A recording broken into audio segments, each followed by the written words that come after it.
السلام عليكم ورحمة الله. فأعوذ بالله من الشيطان الرجيم. بسم الله الرحمن الرحيم.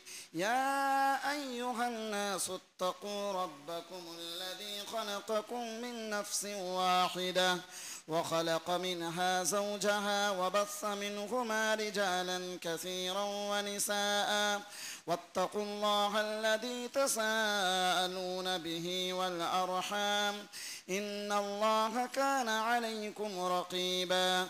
يا أيها الذين آمنوا اتقوا الله حق تقاته ولا تموتن إلا وأنتم مسلمون. يا أيها الذين آمنوا اتقوا الله وقولوا قولا سديدا يصلح لكم أعمالكم ويغفر لكم ذنوبكم ومن يطع الله ورسوله فقد فاز فوزا عظيما. أما بعد، بسم الله الرحمن الرحيم. قاف والقرآن المجيد بل عجبوا أن جاءهم منذر منهم فقال الكافرون هذا شيء عجيب أإذا متنا وكنا ترابا ذلك رجع بعيد. أما بعد، وقال الله تعالى في كلامه المجيد واعبدوا الله ولا تشركوا به شيئا وبالوالدين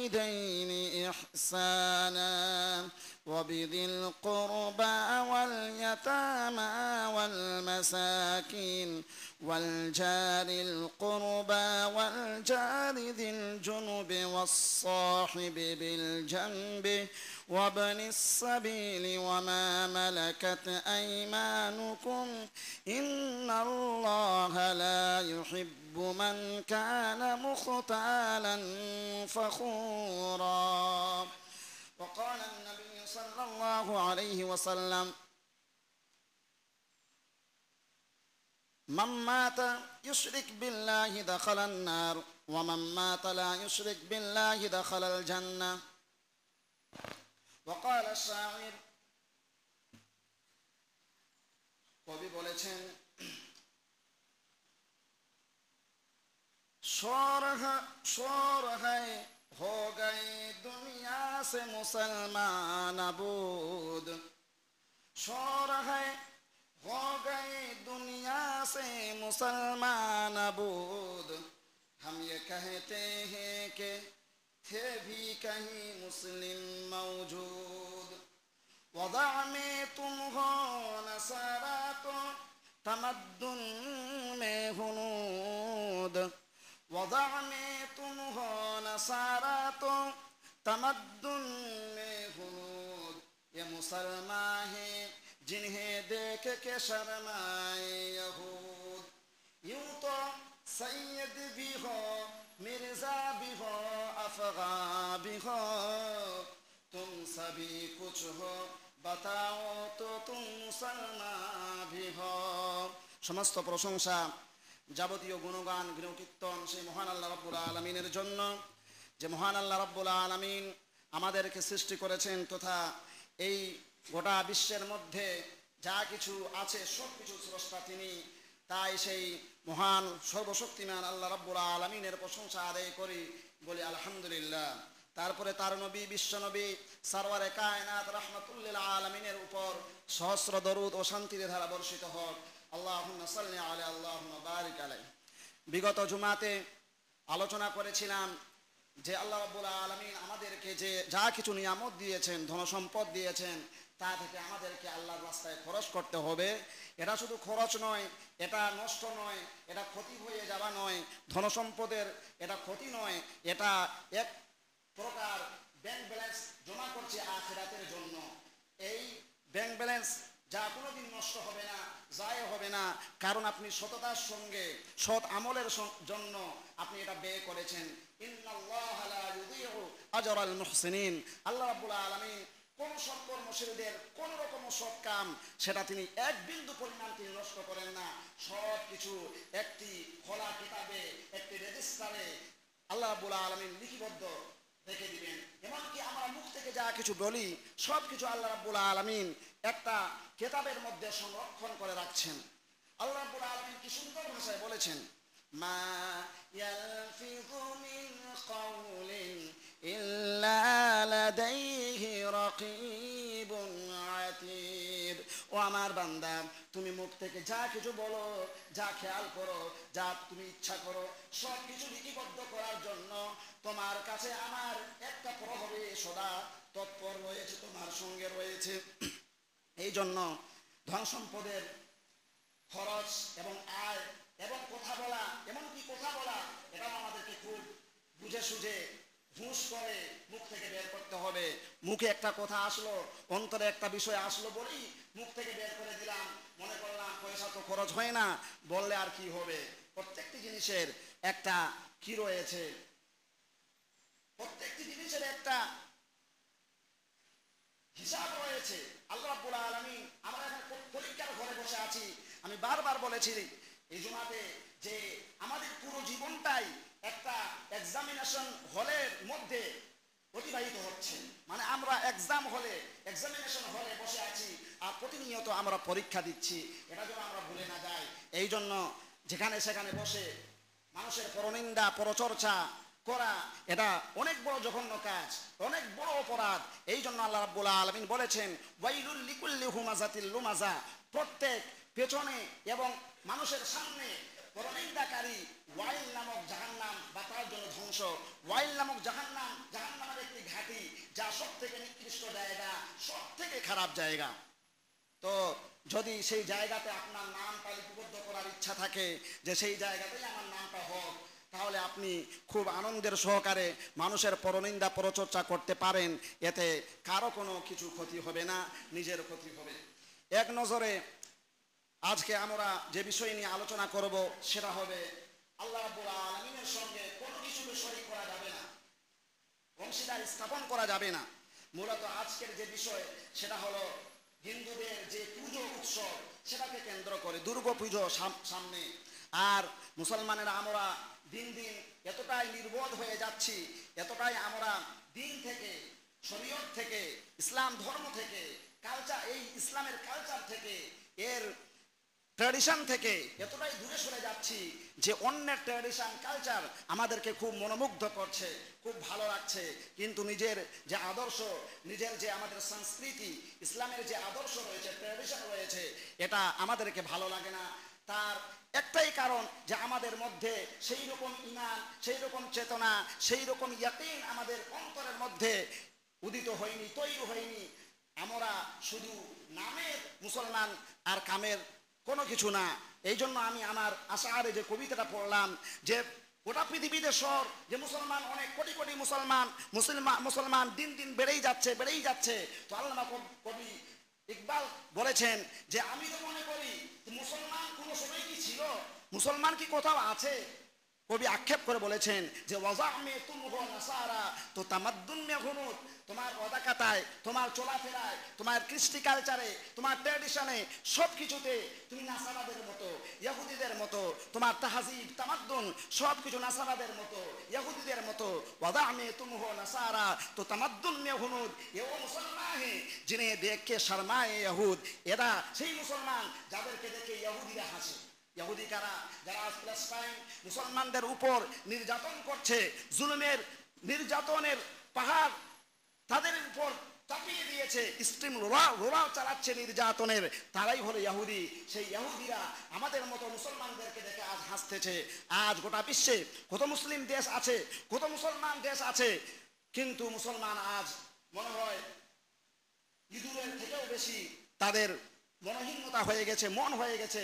ইঁদুর যেমন একটু টাচ পেলে যেটাও আছে সঙ্গে সঙ্গে তার গর্তের দিকে দৌড় দেয়, মুসলমানদের সেই আজ অবস্থা। কারণ কি? ঈমান না থাকার কারণে। ঈমান মানুষকে কি করে? সবলীল করে। ঈমান মানুষকে দৃঢ় বানায়, সাহসী বানায়, দুর্বিনীয় সাহসী বানায়। কিন্তু ঈমান যদি না থাকে আমরা হয়ে যাই এক ধরনের, যাকে বলা হয় এক ধরনের আমাদের মধ্যে দুর্বলতা, হীনতা, লাঞ্ছনা, গোলামীর, দাসত্বের বেরিয়ে আমরা পরে নিয়েছি। এইরকম আমাদের আজ মনোভাব অসুবিধা হয়েছে। যদিও বা মনে হচ্ছে যে আমাদের মধ্যে তো অনেক কিছুই রয়েছে, অর্থ রয়েছে, সম্পদ রয়েছে, সব কিছুই রয়েছে, কিন্তু গোটা বিশ্বের দিকে, ইতিহাসের দিকে যদি নজর দেই, তাহলে আজ আমরা গোলামীর জীবন যাপন করতেছি। আজ আমরা গোলাম দাসে পরিণত হয়ে গেছি। এক তো শয়তানের কাছে গোলাম, আর এক অন্যদের কাছে আমরা গোলাম। আমার বন্ধুগণ, আসি শিরক নিয়ে আল্লাহ রাব্বুল আলামিন কোরআন মাজিদে কি আলোচনা করেছেন একটু আমরা শুনি। আল্লাহ রাব্বুল আলামিনের সঙ্গে শরীক স্থাপন করা এটা কত বড় জঘন্য অপরাধ আল্লাহ রাব্বুল আলামিন কোরআন মাজিদে বলেছেন। কারণ এই বিষয়টি বলার কারণ কি, সামনে দুর্গাপূজা বা যে কোনো অনুষ্ঠান আজকাল হচ্ছে, মুসলমানেরা সেগুলোতে একদম খুব এনজয়ের সঙ্গে, খুব আত্মচিত্তে সেগুলোতে অংশ নিচ্ছে। তারা মনে করছে মনে হয় এটা আমার ইমানের মধ্যে কোনো ঘাটতি হবে না, মনে হয় আমার এটাতে কোনো পাপ নেই, গুনাহ নেই। কোথাও কোনো ব্যক্তি চাকরি করে, অফিসে, আদালতে, স্কুলে, সেখানেও তারা হিন্দুদের রেওয়াজ রসমে সামিল হয়ে যাচ্ছে এবং যে দেবদেবীদের জন্য যে প্রসাদগুলো, যে খাবারগুলো উৎসর্গিত করা হয়, সেগুলো তারা বিসমিল্লাহ বলে খেয়ে নিচ্ছে, মনে হয় কিছুই হবে না। এগুলোর কারণ হলো দ্বীনকে, ইসলামকে, শরীয়তকে ভালোভাবে অধ্যয়ন না করার কারণে, তাওহীদ এবং শিরকের মধ্যে পার্থক্য না জানার কারণে, আকীদা বিশ্বাস ভালো না হওয়ার কারণে আজ আমাদের এই অবস্থা সৃষ্টি হয়েছে। আর শিরক যদি আমরা করি, শিরকে যদি লিপ্ত থাকি, তাহলে আমরা যেমন লাঞ্ছিত হচ্ছি, এর থেকে আরো জঘন্যভাবে লাঞ্ছিত হব। কারণ শিরক যখন বেড়ে যায় যেই জাতির মধ্যে, আল্লাহ রাব্বুল আলামিন সেই জাতির উপরে আল্লাহর আযাব চাপিয়ে দেন, লাঞ্ছনা, অপমান চাপিয়ে দেন, যা আজকে আমাদের অবস্থা হয়েছে। শিরক অনেক ধরনের। শিরক শুধু এটা নয় যে আল্লাহর সঙ্গে অংশীদার সাব্যস্ত করছি তো এটাই শিরক। শিরকের অনেক ভাগ রয়েছে। শিরক হলো দু প্রকার, এক হলো শিরকে আকবার, আর এক হলো শিরকে আসগার। এক হলো বড় শিরক, যেটা আল্লাহকে বাদ দিয়ে অন্যের ইবাদত করা, এটা হলো বড় শিরক। আর এটা শিরক হলো ছোট শিরক। যেমন নামাজ পড়ি আজকে জুমার দিনে, মানুষকে দেখানোর জন্য চলে এসেছি, আবার আসরের সময় কাউকে পাওয়া যাবে না, তো মানুষ দেখানোর জন্য যে আমি ইবাদত করলাম, এটা হলো রিয়া। এই রিয়াকে বলা হয় ছোট শিরক। মানুষ দেখানো, ইবাদত করা, এটা হলো ছোট শিরক, যা আমরা প্রতিদিন করছি, প্রতিনিয়ত করছি। মানুষ দেখানোর জন্য দান খয়রাত, মানুষ দেখানোর জন্য ভালো কাজ, নাম পাওয়ার জন্য, যশ পাওয়ার জন্য ভালো কাজ করা, তো এইগুলো সব শিরকের মধ্যে শামিল। আমার বন্ধুগণ, আল্লাহ রাব্বুল আলামিন যেই সময় কোরআন নাজিল করছিলেন, মুহাম্মদ সাল্লাল্লাহু আলাইহি সাল্লাম যেই সময়ে, যেই যুগে, যেই সম্প্রদায়ে তিনি আবির্ভাব হয়েছে, তার সেই যুগটা শিরকের মধ্যে তারা নিমজ্জিত ছিল, শিরকের অন্ধকারে তারা নিমজ্জিত ছিল। তারা আল্লাহকে মানত, তারা জানতো যে আল্লাহ রাব্বুল আলামিন আমাদের একমাত্র তিনি সবকিছু করেন, কিন্তু তারা শরীক স্থাপন করতে এইভাবে যে আল্লাহ হলেন সব থেকে বড় সুপার পাওয়ার, তার কাছে পৌঁছাতে হলে অন্য আরো মাবুদের দরকার রয়েছে, ছোট ছোট মাবুদের দরকার রয়েছে, তাদেরকে মাধ্যম বানিয়ে আমরা আল্লাহর সান্নিধ্য গ্রহণ করব। এই জন্য তারা অনেকগুলো মাবুদ তারা বানিয়েছিল।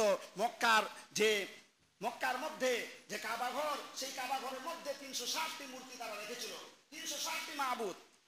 আল্লাহ রাব্বুল আলামিন সেই যুগে কাফেরদের সামনে যখন বিশ্বনবী সরওয়ারে কায়নাত যখন কি করলেন, দাওয়াত দিলেন যে আল্লাহর সঙ্গে কাউকে শরীক করো না, একমাত্র আল্লাহর ইবাদত করতে হবে, তার সামনে তার আইনকে মেনে চলতে হবে, শুধু তার দাসত্ব করতে হবে, গোলামি করতে হবে। তারা আশ্চর্য করলো, যেতগুলো মাবুদকে বাদ দিয়ে শুধু একটি মাবুদ আমরা মানবো, এটা কি হতে পারে? এই মুহাম্মদ পাগল হয়ে গেছে, এ জাদুকর। অনেক কথাতে তাকে কি করলো, নবীকে লাঞ্ছনা, গঞ্জনা সবকিছু তিনি সহ্য করলেন এবং নিজের দাওয়াতি কাজ তিনি চালিয়ে গেলেন। আমার বন্ধুগণ, যখন দেখছে কাফেরেরা যে দিন দিন মুহাম্মদের এই দিন, এই ধর্ম মানুষ গ্রহণ করছে এবং বেড়েই চলছে, তো তারা কিছু কি করলো, কিছু তারা রাসূলুল্লাহ সাল্লামের কাছে কিছু কথা রাখলো যে দেখুন, আপনি যদি ধনসম্পদ চান তো আপনাকে ধনসম্পদ দিব, আপনি যদি বাদশাহী চান, এই জায়গার যদি হুকুমত চান তো হুকুমত দিব, আপনি যদি এই জায়গার, এই দেশের সব থেকে সুন্দরী মেয়েকে বিয়ে করতে চান তবু আমরা সেটা ব্যবস্থা করে দিব। কিন্তু আমরা এটা মেনে নিতে পারবো না যে আমাদের মাবুদগুলোর আপনি বদনাম করবেন। দ্বিতীয় তারা কি করলো, ঠিক আছে আপনি 1 বছর আমাদের মাবুদগুলোর ইবাদত করুন, আমরা 1 বছর আপনারা 1 বছর আমাদের মাবুদগুলোর ইবাদত করেন, আর আমরা 1 বছর আপনাদের মাবুদগুলোর ইবাদত করব, তাহলে তো হিসাব বরাবর।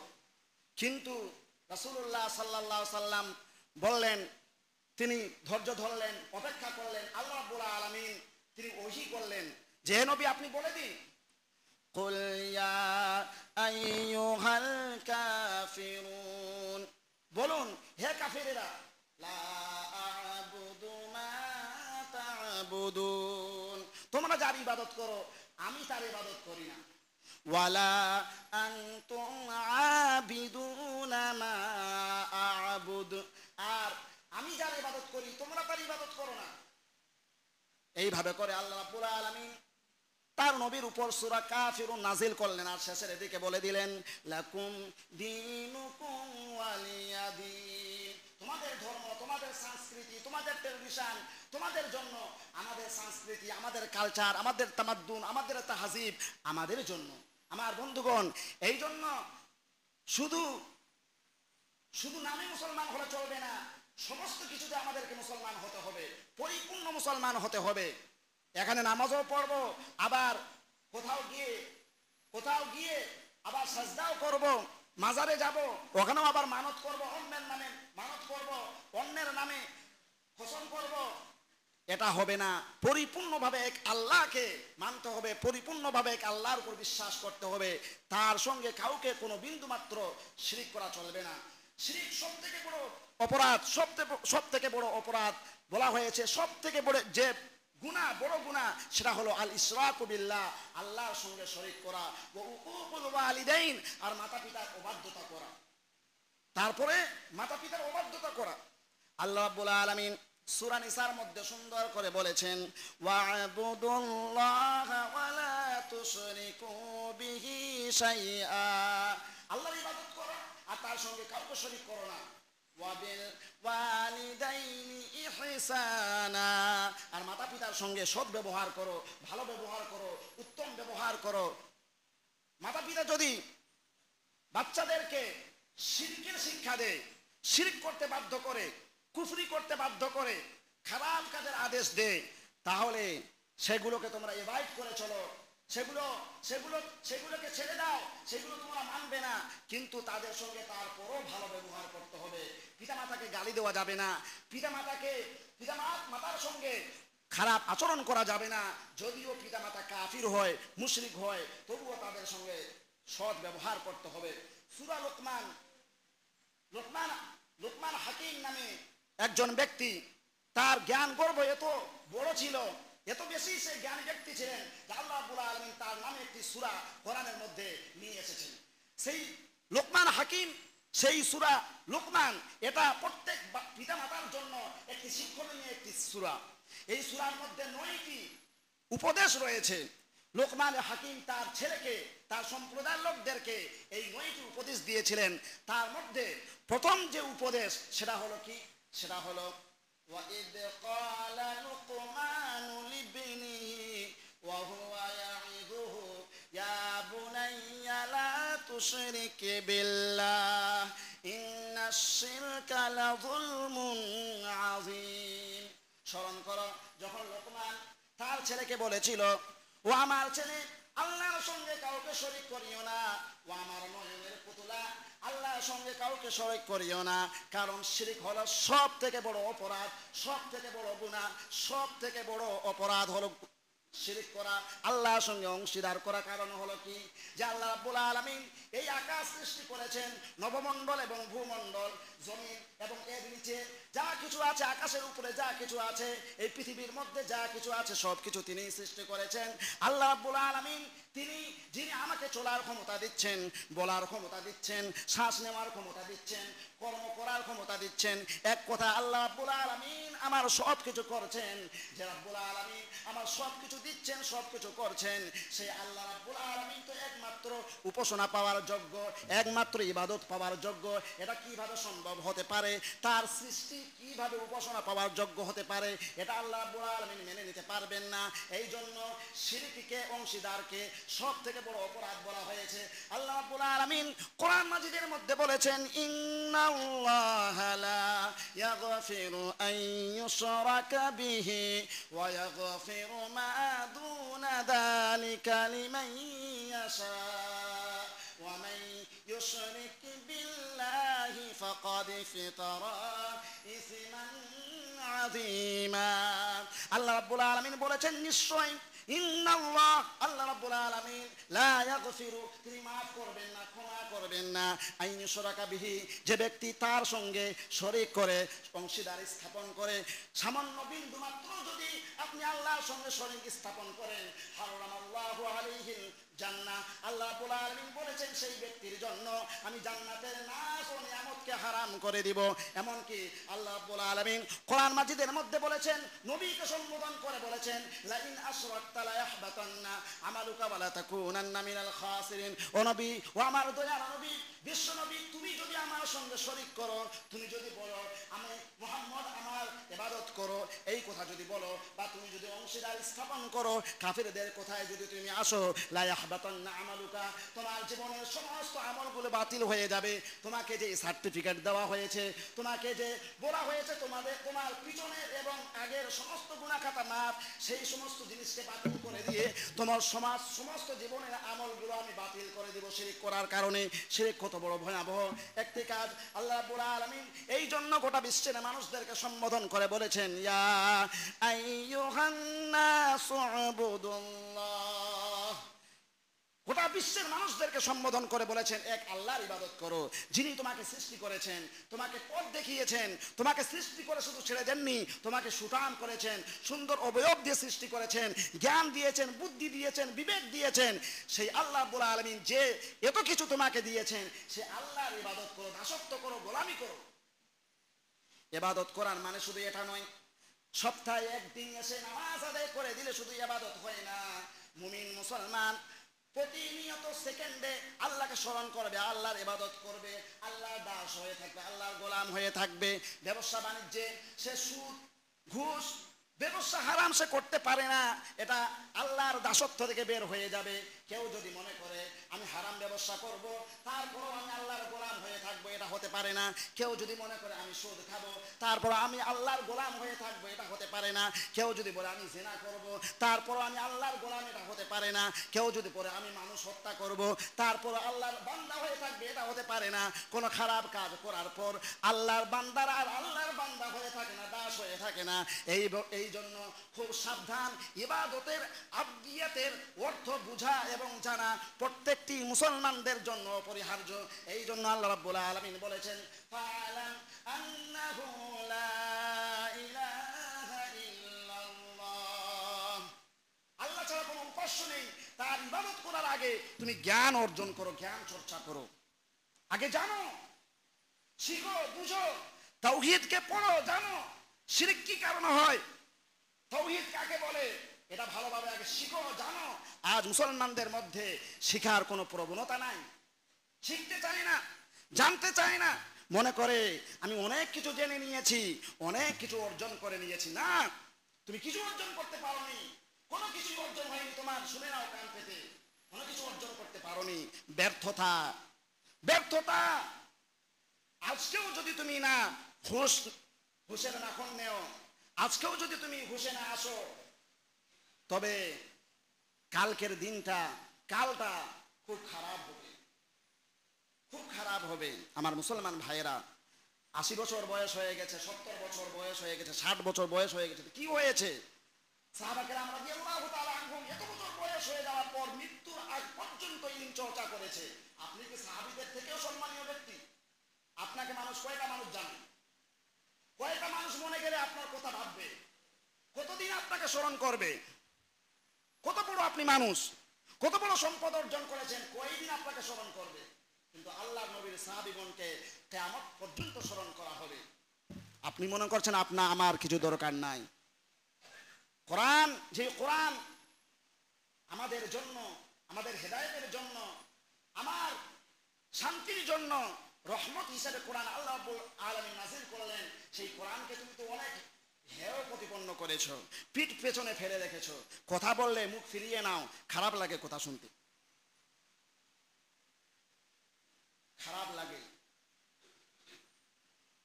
খারাপ লাগার কিছু নাই। যখন চোখটা যখন বন্ধ হয়ে যাবে, শ্বাস যখন স্তব্ধ হয়ে যাবে, তখন বুঝতে পারবা। আখিরাতে যখন জবাবদিহিতা করতে হবে, হাই হুতাশ করবে আর বলবে ইয়া লাইতানি কুনতু তুরাবা, হায় কাশ আমি মানুষ না হয়ে যদি মাটি হতাম, কুকুর হতাম, শুয়োর হতাম, শ্রীগাল হতাম, ভয়েস হতাম, গরু হতাম, এগুলো যদি হতাম তাহলে অনেক ভালো হতো। হিসাব তো দিতে হতো না। মানুষ হয়ে হওয়াটা বড় ব্যাপার নয়, আর মুসলমান হওয়াটা তো আরো বড় ব্যাপার নয়। যখন আপনি মুসলমান বলছেন, অনেকগুলো দায়িত্ব আছে আপনার উপর। এই গ্রামে একটি দল হওয়া দরকার, যুবকদের একটি দল হওয়ার দরকার, যেই যুবকেরা তারা মানুষদেরকে সৎ কাজের আদেশ দিবে, অসৎ কাজ থেকে মানুষকে বিরত রাখবে। আজ এই গ্রামে দাওয়াতের কাজ একদম নেই, 0%।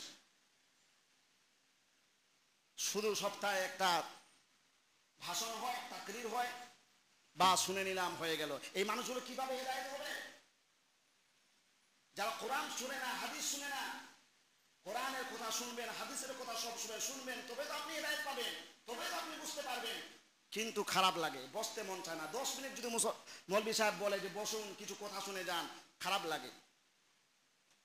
আমরা তো আপনাদের কাছে বলি না যে আমি 10 মিনিট কথা বলছি তো 10,000 টাকা দেন। কোন মৌলভী সাহেব কি বলে 5,000 টাকা দেন? নামাজের বিনিময়ে কেউ পয়সা নেয় না। আমি এখানে 24 ঘন্টা থাকি বলে আমাকে আপনারা অর্থ দেন।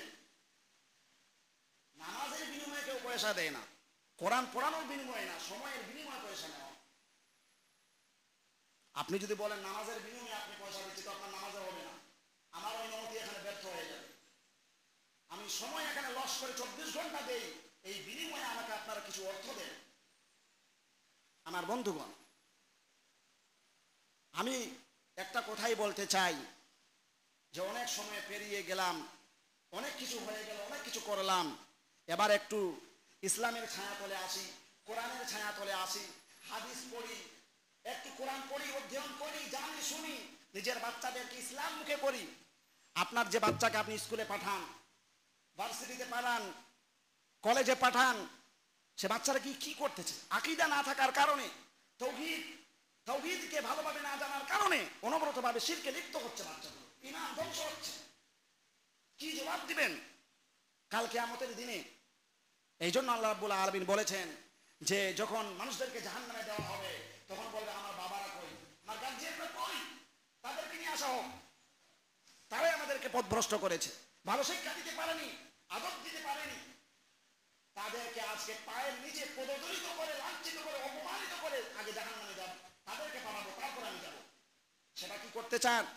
সেই সময়টা কি আসুক? এটা আপনি কি চান? চিরস্থায়ী যে জায়গা, সেই সুখময় জায়গা কি আপনি চান না? আমি কি চাই না?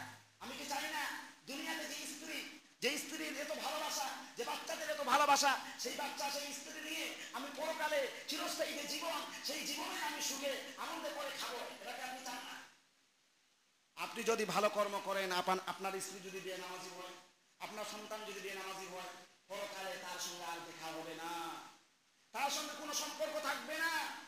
কিন্তু আপনি যদি নামাজি হন, আপনার স্ত্রী যদি সচ্ছল হয়, নামাজি হয়, আপনার পরিবার যদি নামাজি হয়, আল্লাহর কসম করে বলি, আল্লাহ রাব্বুল আলামিন জান্নাতে যাওয়ার পর আপনার পুরো ফ্যামিলিকে জান্নাতে দিয়ে দিবেন। সেটা কি চান? সেটা চাইলে মসজিদে আসতে হবে, শিক্ষা হাসিল করতে হবে, কোরআন শিখতে হবে, কোরআন অনুযায়ী নিজের জীবনকে পরিচালনা করার পুরোপুরি চেষ্টা করতে হবে।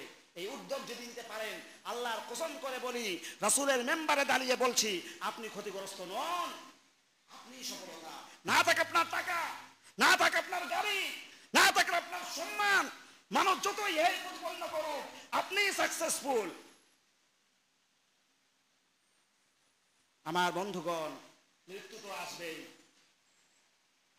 মৃত্যু আসবেই। এই জন্য এর জন্য পুরোপুরি প্রস্তুতি করুন।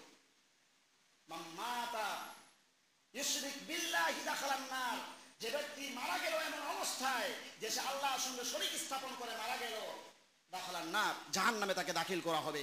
ওয়ামান মাতা লা ইউশরিক বিল্লাহ, আর যে ব্যক্তি এমন অবস্থায় ইন্তিকাল করলো আল্লাহর সঙ্গে কাউকে শরীক স্থাপন করেনি, দাখালাল জান্নাহ, জান্নাতে যাবে। আপনি কি মনে করেছেন যে নামাজ না পড়লে চলে যাব ফুট করে জান্নাতে? আমার কি শ্বশুরালয় আছে ওখানে? শ্বশুরের বাড়ি জান্নাত না? যে আমি একবার লা ইলাহা ইল্লাল্লাহ বলেছি, মুসলমান ঘরে জন্ম নিয়েছি, তো পুট করে চলে যাব জান্নাতে? কোনো লাগবে না, কোনো কিছু লাগবে না, এইরকম কোনো ধারণা করেছেন নাকি? কি হবে দেখা যাবে কবরে নাকি? আমার বন্ধুগণ, জাহান্নাম খুব ভয়াবহ একটি জায়গা, আর জান্নাত খুব আনন্দময় একটি জায়গা। এই পৃথিবীকে আপনাকে বেছে নিতে হবে, আমাকে বেছে নিতে হবে। এবার কথা হলো, গুনাহ গুনাহ করবে মানুষ, কিন্তু ইস্তেগফার তওবা করবে। এই জন্য আল্লাহ রাব্বুল আলামিনের একটা গুণান্বিত নাম হলো গফুরুর রহিম, গাফিরুয যামবি ওয়া কাবিলিত তাওবি শাদীদুল ইকাবি বিত-তাওল। তিনি মানুষের গুনাহ ক্ষমাকারী, তওবা কবুলকারী, কিন্তু যারা ক্ষমা চায় না, তওবা করে না, তাদেরকে কঠোর শাস্তিও দিতে পারে। শাদীদুল ইকাবি বিত-তাওল, খুব শক্ত আযাব। পৃথিবীতে মানুষ যদি মানুষকে এত জঘন্য কোনো সাজা দিতে পারে, তা যিনি এই পৃথিবী সৃষ্টি করেছেন তিনি কত বড় শাস্তির ব্যবস্থা করে রেখেছেন, আমি আপনি কি কল্পনা করতে পারি না? আপনি তো খুব চিন্তাশীল ব্যক্তি, আপনি খুব দূরদর্শী ব্যক্তি, আপনি খুব জ্ঞানবান ব্যক্তি, একটু চিন্তা করতে পারেন না? আমার বন্ধুগণ, চিন্তা করতে হবে, ভাবতে হবে, আর নিজের জ্ঞানকে বৃদ্ধি করার জন্য শিখতে হবে। আমার থেকে যদি ছোট হয়, তার কাছে যদি জ্ঞান থাকে, সেই তার থেকে আমাকে জ্ঞান হাসিল করতে হবে। বলা হয়েছে সেই ব্যক্তি জ্ঞানী নয় যে ব্যক্তি বড় এবং ছোটদের কাছ থেকে শিক্ষা করে না। মানে আপনাকে বড় থেকেও শিখতে হবে, ছোট থেকেও শিখতে হবে, তবেই আপনি জ্ঞানী, তবে আপনি আসল শিক্ষিত। আপনি কি মনে করেছেন খালি বড় থেকে শিক্ষা গ্রহণ করতে? ছোট থেকেও শিক্ষা হাসিল করতে হবে। বড় বড় মুহাদ্দিসগণ যারা বুখারী, মুসলিম, তিরমিজি, ইবনে মাজাহ, এইভাবে বড় বড় হাদিসের গ্রন্থ যা কিয়ামত পর্যন্ত পাঠ করা হবে, সেই কিতাবগুলো যারা লিখে গেছেন, তারা নিজের ছাত্রর কাছেও শিখেছেন, নিজের বড়র কাছেও শিখেছেন, তারা চর্চা করেছে, যার জন্য আল্লাহ রাব্বুল আলামিন কিয়ামত পর্যন্ত তাদের নাম এমনভাবে লিখে দিয়েছেন যা তাদের ছাড়া আর কোনো গতি নাই। এই জন্য আল্লাহ রাব্বুল আলামিনকে চেনার আমরা চেষ্টা করি, কোরআন যা আমাদের কাছে আছে এটাকে অনুধাবন করার চেষ্টা করি, পড়ি, শিক্ষা হাসিল করি। আল্লাহ রাব্বুল আলামিন আমাদেরকে তৌফিক দান করুন, সকলে বলুন আমিন। ইয়া রাব্বুল আলামিন আমাদেরকে পৃথিবীতেও কল্যাণ দান করো এবং আখিরাতেও কল্যাণ দান করো, এইরকম আমল করার তুমি তৌফিক আমাদেরকে দাও, সকলে বলুন আমিন। রব্বানা যালামনা আনফুসানা ওয়া ইল্লাম তাগফির লানা ওয়া তারহামনা লানাকুনান্না মিনাল খাসিরিন। বারাকাল্লাহু লানা।